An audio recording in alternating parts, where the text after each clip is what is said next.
Assalamualaikum warahmatullahi wabarakatuh. Waalaikumsalam warahmatullahi wabarakatuh. Ya, alhamdulillahirabbil alamin wassalatu wassalamu ala sayyidil mursalin wa ala alihi washabihi ajmain amma ba'du. Baiklah anak-anak sekalian, kita awali pertemuan pada siang hari ini dengan membaca surah Al-Fatihah. Mudah-mudahan pertemuan kita ini bisa membawa berkah manfaat di dini wa dunya wal akhirah. Ala hadiniyah wa kullu niyatin sholihah syai'un lillahi walumul fatihah. A'udzu billahi minasyaitonir rajim. Bismillahirrahmanirrahim. Alhamdulillahi rabbil alamin arrahmanir rahim maliki yaumiddin. Iyyaka na'budu wa iyyaka nasta'in. Ihdinas shiratal mustaqim. Shiratal ladzina an'amta 'alaihim ghairil maghdubi 'alaihim waladdallin. Rabbil firli wa liwalidayya wa lil mu'minina amin.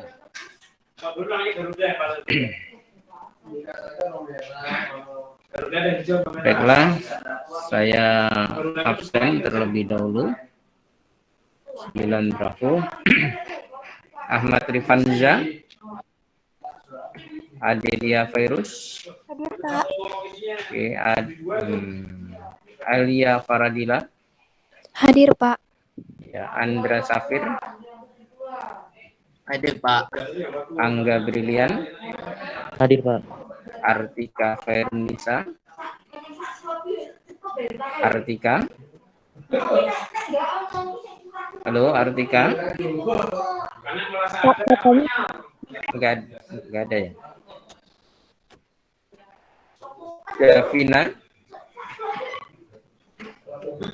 Davina belum. Desita. Sakit, Pak. Dian Zafir.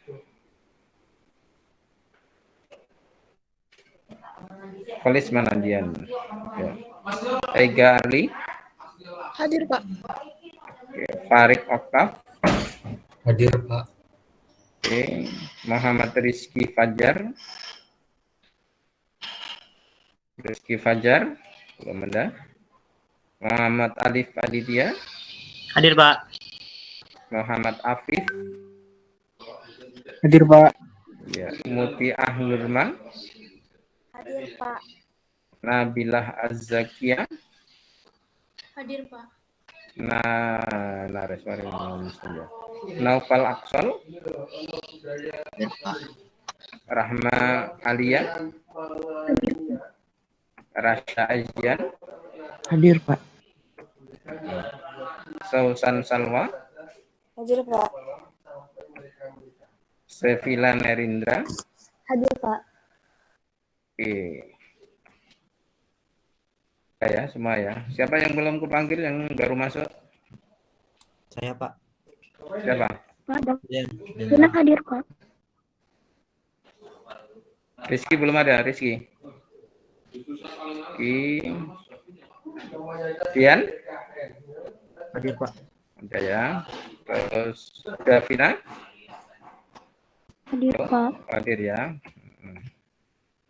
Oke. Artika? Ada lagi yang belum kupanggil? Sudah ya. 9 Bravo.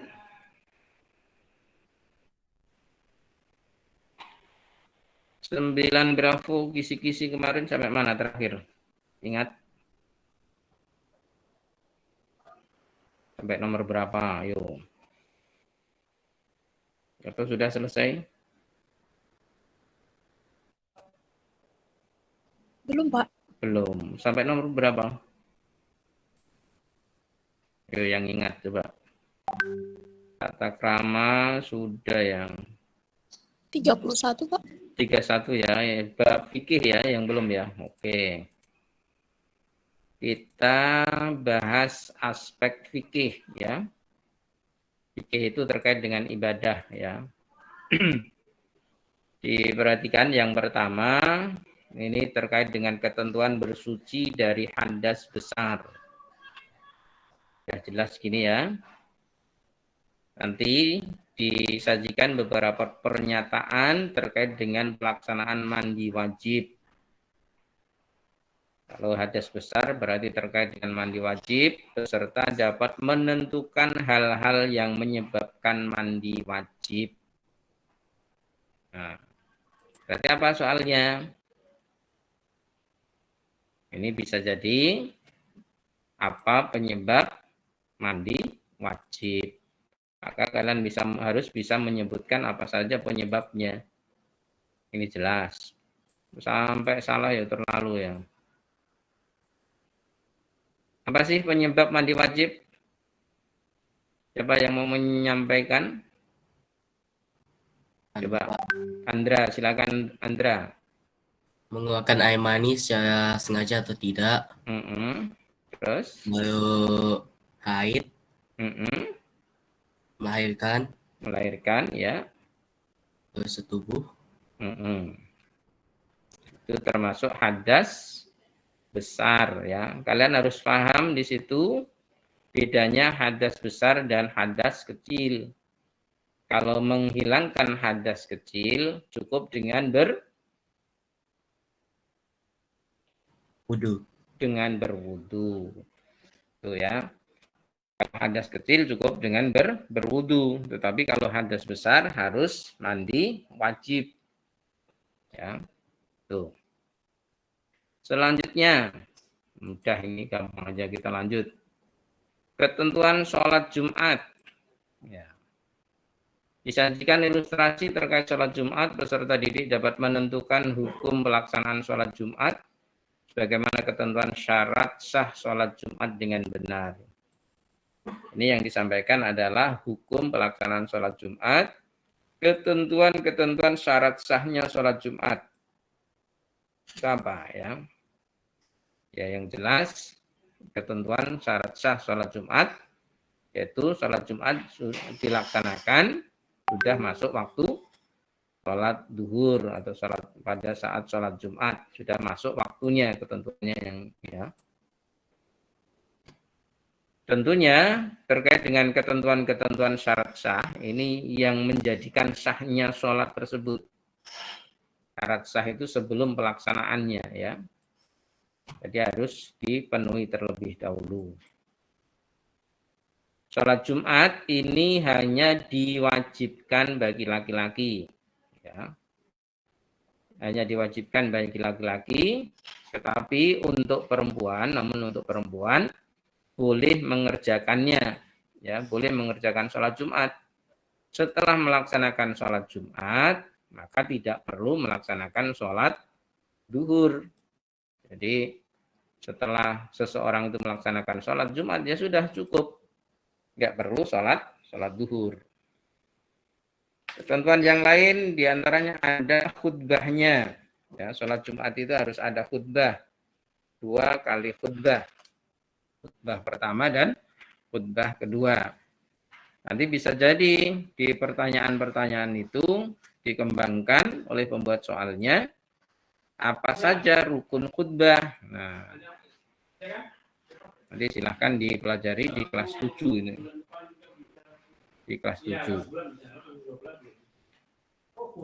Oke, selanjutnya nomor 33. Ini ketentuan sholat jamak qashar.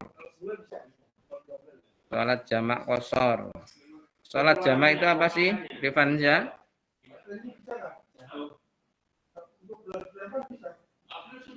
Rifanza? Halo? Sholat jamak itu apa, Rifanza? Bentar.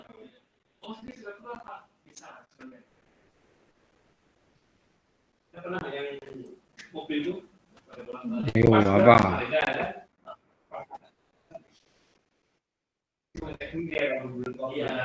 Iya, sholat yang dikumpulkan dalam satu waktu itu sholat jamak. Ya. Selain ada dalam ketentuan yaitu di sholat jamak ada sholat qashar. Ya. Sholat qashar. Apa sholat qashar itu, Muti'ah? Muti'ah Nurma? Salat qasar apa Mutia?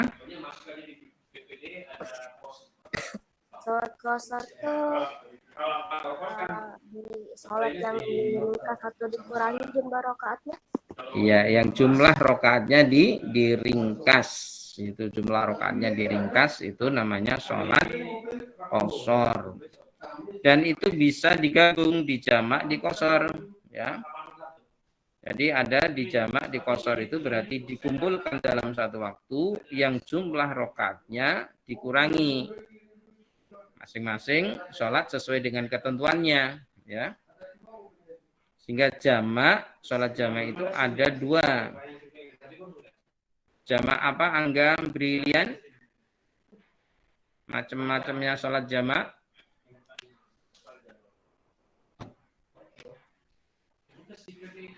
Angga. Nah, iya Pak. Mm-mm. Jamak Jamak apa? dim dan jamak takhir. Jamak takdim dan jamak takhir. Nah, itu harus dipahami, harus diketahui. Nanti disajikan ilustrasi tentang perjalanan, ya. Peserta didik dapat menentukan pilihan salah satu jamak qasar yang sesuai dengan benar, ya. Jamak sholat jamak sekaligus di qasar. Bagaimana pelaksanaannya, caranya? Contoh, sumpama Angga berangkat ke Balikpapan, sumpama dari jam 10 pagi, berhenti di Samarinda jam 12.30 untuk melaksanakan sholat. Ya. Maka Angga diperbolehkan melaksanakan sholat dalam perjalanan, yaitu dengan cara apa? Bisa jadi hanya dengan sholat jamak, bisa jadi jamak qasar. Ya. Bisa jadi jamak. Kalau jamak itu berarti tidak mengurangi jumlah rokaatnya. Duhurnya 4 rokaat, asarnya 4 rokaat. Tapi kalau di jamak qasar berarti duhurnya 2 rokaat, asarnya nanti 2 rokaat. Itu ya, ketentuan-ketentuan yang semacam itu harus difahami. Kalau dilaksanakan, ya, dilaksanakan itu di awal, di waktu yang awal, di waktu yang pertama, maka disebut dengan jamak takdim. Kalau pelaksanaannya di jamak takhir, di waktu yang kedua atau sholat yang kedua, duhur dan asar dilaksanakan di waktu asar, maka di situ disebut dengan jamak takhir, ya. Itu saja bedanya. Jadi dicermati dalam soal tersebut, apakah soalnya terkait dengan hal tersebut. Yang kemarin tryout ini ada pengetikan yang salah di situ, itu jawabannya sama, ya. Itu. Yang ke-32, 34 ya, soal nomor 34. Nanti disajikan beberapa pernyataan tentang pelaksanaan beberapa macam sujud. Ya, ini terkait dengan macam-macam sujud. Nah, coba masih ingat atau tidak ini? Adelia Virus, macam-macam sujud ada berapa?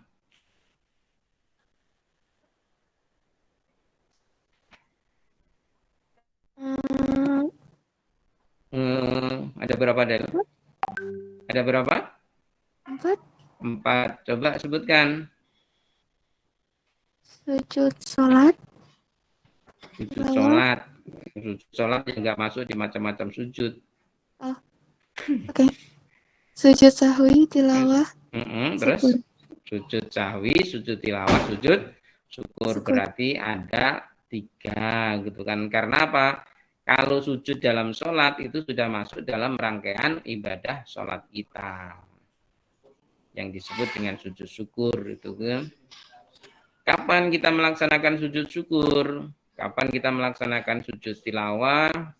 Kapan kita melaksanakan sujud sahwi? Coba Farid Oktav. Kapan kita melaksanakan sujud tilawah itu, Farid?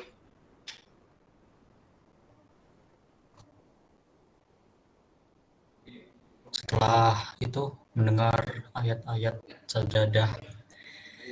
Iya, setelah kita mendengar ayat-ayat sajadah atau membaca ya, tidak hanya mendengar. Di saat kita membaca atau mendengar ayat-ayat sajadah, kita disunnahkan untuk melaksanakan sujud.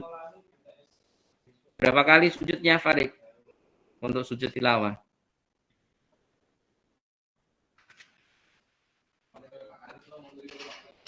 Ini pelaksanaan ini, berarti kalau di pertanyaan itu bisa ke aplikasi, di prakteknya. Sujud tilawah itu berapa kali sujud? 1 kali. 1 kali ya. Biasa di sholat subuh atau di sholat Jumat, biasanya kalau imamnya membaca ayat-ayat sajadah, terus kita langsung melaksanakan sujud cara bersama-sama, itu hanya sekali saja untuk sujud tilawah. Begitu juga dengan sujud syukur. Untuk sujud sahwi kita sujudnya dua kali. Kalau sujud sahwi itu apa, Sausan? Halo, Sausan? Iya, Pak. Sujud sahwi itu apa? Kalau lupa atau salah gitu. Lupa atau salah apa? Itunya kayak misalnya lupa rakaat atau salah apa ya?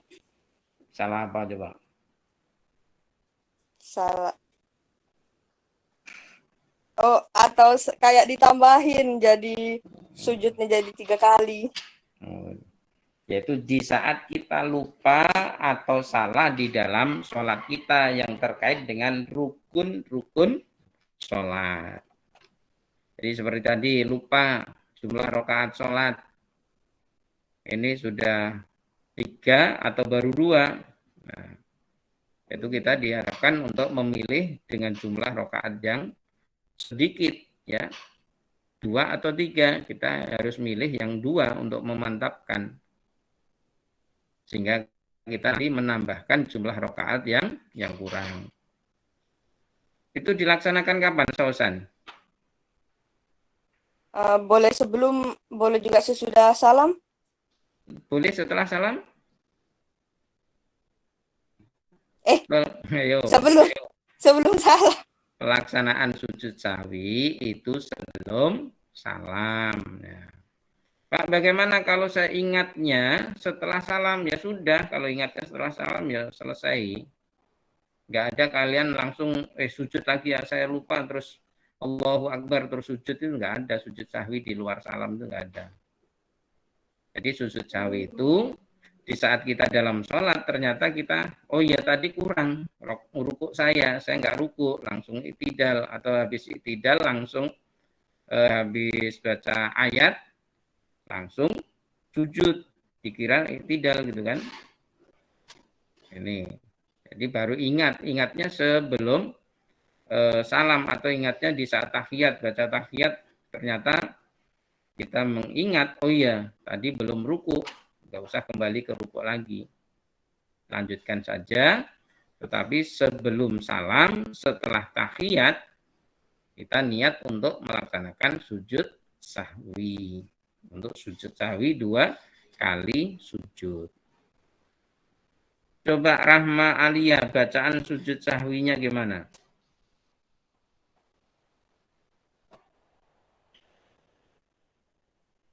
Kita kan nggak hanya bahas kisi-kisi. Kalau kisi-kisi tadi sudah selesai, sudah soalnya gitu kan. Ini sekalian membahas ilmunya, biar kita ngulang. Rahma Alia, bacaan sujud sahwi apa? Bagaimana bunyinya?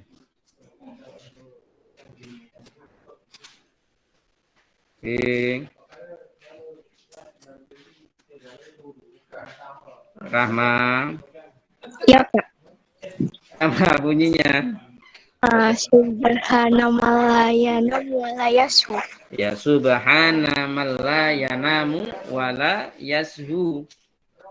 Subhana man la yanamu wala yashu. Maha suci, yaitu man, siapa engkau ya Allah, la yanamu yang tidak tidur, wala yasu dan tidak pernah lupa. Itu Allah nggak tidur, nggak lupa. Kalau anak-anak belajar aja tidur gitu kan, nah, kayaknya melek tapi tidur. Nah, ini bahaya yang begitu. Sehingga kalau kita ada kesalahan-kesalahan dalam sholat kita atau lupa jumlah rakaat yang ada, maka kita disuruh untuk melaksanakan sujud sahwi. Untuk orang-orang yang suka lupa rakaat sholat, itu biasanya ada masalah, ya. Biasanya ada masalah-masalahnya apa? Banyak gangguan jinnya, ya. Orang yang ragu dalam sholatnya, orang yang sering kali lupa jumlah rakaat sholat, itu biasanya banyak gangguan dari makhluk yang lain. Maka orang tersebut biasanya diruqyah. Itu. Ini yang harus menjadi perhatian. Kalau kalian sering kali begitu, ya bisa jadi ada gangguan-gangguan dari makhluk yang lain. Sehingga kita perlu untuk membersihkan diri kita, lahir maupun batin. Oke. Itu ya nanti pelaksanaannya. Berarti teknis pelaksanaan untuk sujud.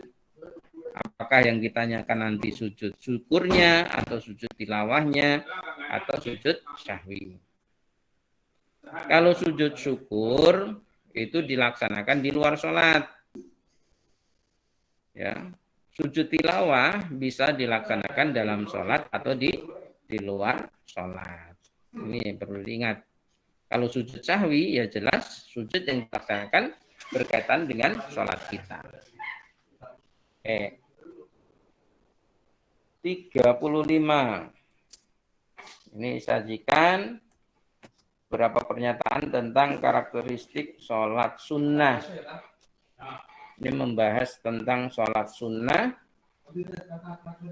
yaitu bisa menentukan jenis sholat sunnah yang sesuai. Sholat sunnah ini. Ada beberapa macam sholat sunnah. Contoh, kalau gerhana matahari, itu disebut sholat apa? Coba ini siapa yang ini? Noval Absol. Sholat gerhana matahari itu apa namanya, Absol? Apa? Gerhana matahari itu apa? Nama sholatnya? Sholat kusuf. Kusuf, pakai kaf ya, pakai kaf. Kalau kusuf itu gerhana matahari, kalau gerhana bulan pakai kha, khusuf, KH kalau ditulis. Di dalam sholat gerhana ada berapa kali ruku, Noval?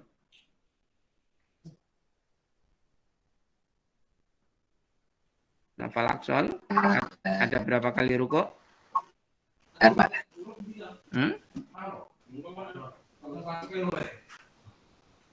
Ada berapa? Rukuknya.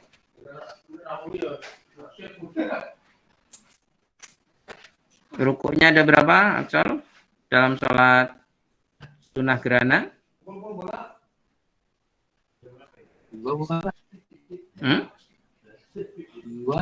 Dua. Rukuknya ada dua. Enggak pelajari ini. Nanti dilihat lagi. Sefila, ada berapa kali rukuk Sefila?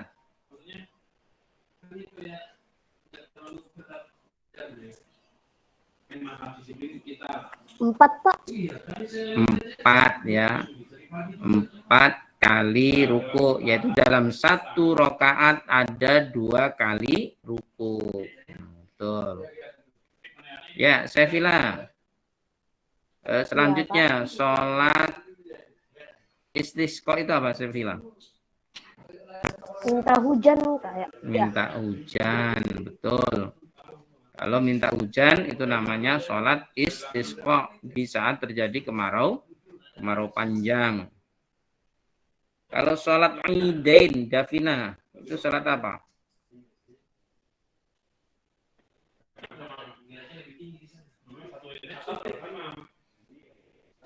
Davina, halo?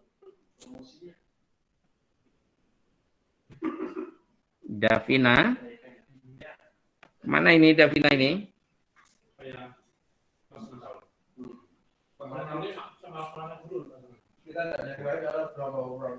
Halo Dav? Nggak ada Davina?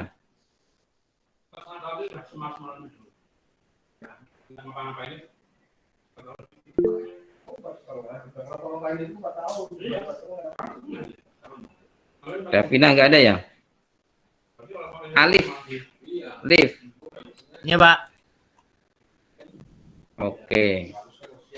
Alif ada ya? Ada, Pak. Jangan tidur. Ada. Sholat idain itu sholat apa, Alif? Sholat Idain. Idain. Idain. Ayo. Sholat apa itu? Idain. Idain. Ega. Siapa? Sholat idain itu sholat apa?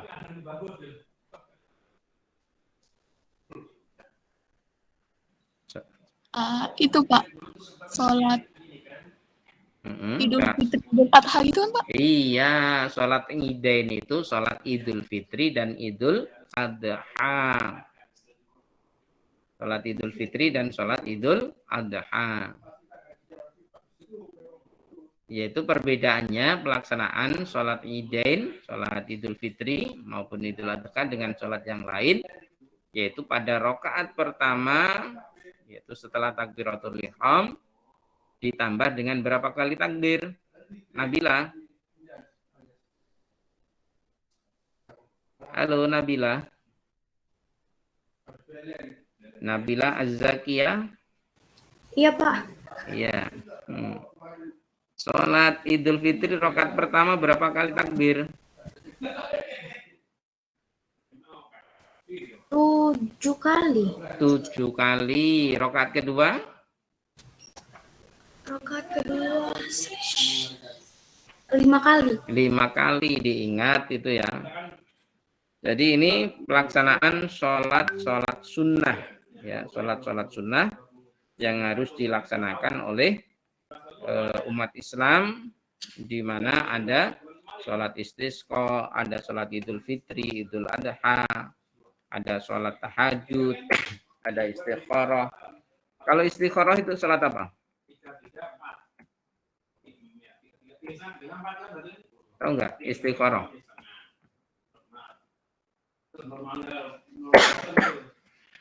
Sholat istikharah itu sholat di saat kalian memohon pilihan, ya, minta ditunjukkan atas pilihan. Contoh, kalian mau masuk di SMA, mau masuk di SMA mana, mau jurusan IPA atau IPS, kalian bisa lakukan sholat istikharah. Memohon pada Allah, ya Allah tunjukkanlah mana jurusan atau sekolah yang tepat untuk kami, untuk saya. Nah, sehingga apa? Sehingga Allah akan memberikan jawaban, Allah akan memberikan petunjuk ke sekolah mana yang terbaik, ya. Jadi bagaimana caranya? Caranya biasanya kita akan mendapatkan jawaban-jawaban kita, petunjuk-petunjuk. Mungkin kita lebih cenderung atau lebih pas, atau mungkin lewat, bahkan bisa jadi lewat mimpi seseorang itu dia tunjukkan ke jalan yang benar atau pilihan-pilihan yang benar, karena wahyu Allah diturunkan pada Rasul kita juga bisa lewat mimpi Rasulullah Sallallahu Alaihi Wasallam. Jadi ini yang perlu. Seperti halnya kalian saat ini kelas 9, pilihan yang terbaik yang mana? maka perlu dilaksanakan sholat istikharah. Sehingga jangan khawatir kayak anak-anak sekalian. Biasanya kalian sudah memilih, ya, menurut kalian adalah pilihan yang terbaik, ya. Tapi belum tentu yang menurut kita terbaik itu juga baik menurut Allah Subhanahu wa taala. Tapi ketentuan Allah yang ada itu biasanya akan menjadi baik pada diri kita kalau kita betul-betul sadar memahami bahwa itu adalah ketentuan dari Allah Subhanahu wa taala. Itu ya anak-anakku sekalian, materi diantaranya terkait dengan sholat sunnah tersebut. Oke, waktu habis. Kita tutup sampai di sini. Silahkan dipelajari di rumah. Insya Allah Senin nanti juga ada tryout lagi ya untuk agama. Nanti insya Allah juga bisa kita lanjutkan di pelajaran di hari Jumat ya. Ya, mudah-mudahan bisa kita lanjutkan sehingga nanti hasilnya bisa maksimal. Kita tutup pertemuan kita dengan membaca doa kafaratul majlis. Subhanakallahumma wa bihamdika asyhadu an la ilaha illa anta astaghfiruka wa atubu ilaik. Assalamualaikum